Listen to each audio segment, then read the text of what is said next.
बहुते पुराना बात बा। एक सूर्यवीर नाम के राजा रहन। उ गुरुकुल में रह के सारा शस्त्र और शास्त्र के शिक्षा लेले रहन।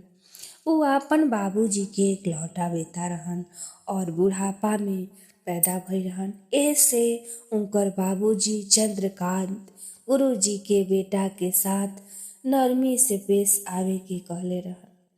गुरुजी के मना करला के बाद भी अपन कुछ विश्वास पात्र अंगरक्षक के उ आपन राजकुमार शूरवीर के रक्षा खातिर ओइजा छोड़ देले रहन। अगर गुरुजी कोई मेहनत के काम राजकुमार के देत रहन त उनकर सेवक सारा काम चुपके से निपटा देत रहसन। आश्रम के सारा बच्चा दुबला पतला और मजबूत बन गइलन, लेकिन राजकुमार शक्तिशाली त बनलन मगर काफी मोट हो गई रहन। शिक्षा पूरा होखला पर गुरुजी राजकुमार शूरवीर के कहलन कि हे राजकुमार, तहार शिक्षा पूरा हो गई। जब कभी जिंदगी में ऐसा मौका आई त तू हमार सलाह ले लिह। शूरवीर गुरुजी के प्रणाम कइलस और आपन राज्य में वापस लौट आइल। महल में शूरवीर के आवे और युवराज बने के तैयारी होत रहे। एही बीच महाराज चंद्रकांत हाथी से उतरे के समय नीचे गिर गइलन और मर गइलन। पूरा राज में शोक छा गइल और आनन फानन में शूरवीर के राज्याभिषेक कर देवल गइल। पड़ोसी राजा शैतान सिंह शूरवीर के राज पर हमला कर देलन, जेमे शूरवीर के बचावे के चक्कर में सेनापति बुरी तरह घायल हो गइल। इ त गनीमत रहे कि शत्रु शिविर में आग लग गइल त शैतान सिंह अपने कदम पीछे क लेलस।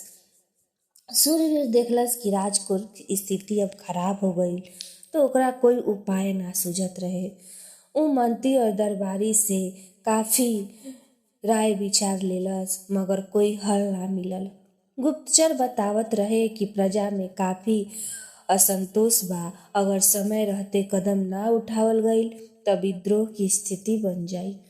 शूरवीर आपन गुरुजी के तब याद कइलन और एक चिट्ठी उनका के भेजलन। शूरवीर के पत्र के जवाब में गुरुजी एक लइका के साथ एक चिट्ठी भेजलन, जेमे लिखा रहे कि शूरवीर, तहार समस्या के निदान संजय नाम के लइका कर दिही। शूरवीर बतैलस कि बारिश ना होखे की वजह से जनता भूख से मरता और अब विद्रोह की स्थिति बनल जाता। संजय कहलस कि अगर जनता के रोटी के लड्डू में बदल देवल जाए तो ऐसन स्थिति ना आई। शूरवीर आश्चर्य में पड़ गई और उस संजय से ए विद्या के बारे में पूछे लागल त संजय कहलस कि ई विद्या के जाने खातिर ए गुरुजी बाड़न, मगर उनकर से मिलना असंभव बा। उनका पास बिल्कुल साधारण मानव बन के चले के पड़ी। शूरवीर अगला दिन ही अपन राजकार्य के तत्कालिक कार्यभार मंत्री के दे देलन और अपने घोड़ा पे सवार होके संजय के पीछे पीछे चले लगलन। संजय जंगल में उतर के राजा के पैदल चले के कहलस त राजा पैदल ही चले लगलन। शूरवीर संजय के पीछे चलना शुरू कइलस। तबे कुछ लोग दोनों के घेर लेलस और ओहनी के एगो कबीला में ले गई। कबीला के सरदार दोनों के कैद में डाल देलस और शूरवीर से 20 दिन तक काफी मेहनत करवैलस। काम के एवज में सूखल रोटी और नमक मिलत रहे। आज 20वां दिन के समय रहे त कबीला के सरदार शूरवीर से पूछलस कि रोटी कैसन लागता, अगर मात्रा में बदलाव लावे के बात बताइह। शूरवीर बिल्कुल गठिला हो गई रहे और ओकर मोटापा और अन्य बीमारी गुम हो गई रहे। वो कहलस कि रोटी अमृत के तरह लागता, एक रोटी खुराक में बढ़ा ही दिह।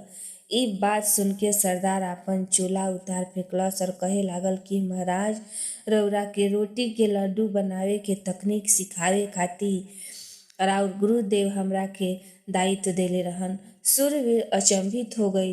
तभी ओकरा हाथ में एक चिट्ठी देल गई। ओ चिट्ठी में लिखा रहे कि सूरवीर महाराज चंद्रकांत के लाड़ के वजह से तू शारीरिक श्रम के महत्व ना समझत रह, ऐसे ही सारा खेल रचल गई रहे। सूरवीर अपन राज्य में आके लोग के प्रोत्साहित कर नहर तालाब और कुआं खुदवैलस और ओ काम के देखे स्वयं राज्य में घूमे लागल। कभी कभी ऊ फावड़ा भी पकड़ लेत रहे त गांव वाला एकरा खातिर माफी मांगे लागत रहन। लोग के मेहनत रंग लाइल और ओ वर्ष के बारिश से तालाब में पानी जमा हो गईल और नहर के माध्यम से पानी राज्य के प्रत्येक कोना में जाए लगल। अब हर तरफ राज्य में सूरवीर के जय जयकार होखे लागल। सूरवीर रोटी के लड्डू बनावे के तकनीक लोग में खूब प्रचारित कैलस। एकर प्रतिफल भइल कि अगला 10 वर्ष में अपना जनता के मेहनत की बदौलत सूरवीर के राज सबसे समृद्ध राज में गिने जाए लागल। दोस्तों, ये कहानी एजे समाप्त होता। अगर कहानी अच्छा लगी तो लाइक करब, सब्सक्राइब करब और कमेंट के माध्यम से जरूर बताइब कि ये कहानी रउरा लोग के कैसन लागल। धन्यवाद।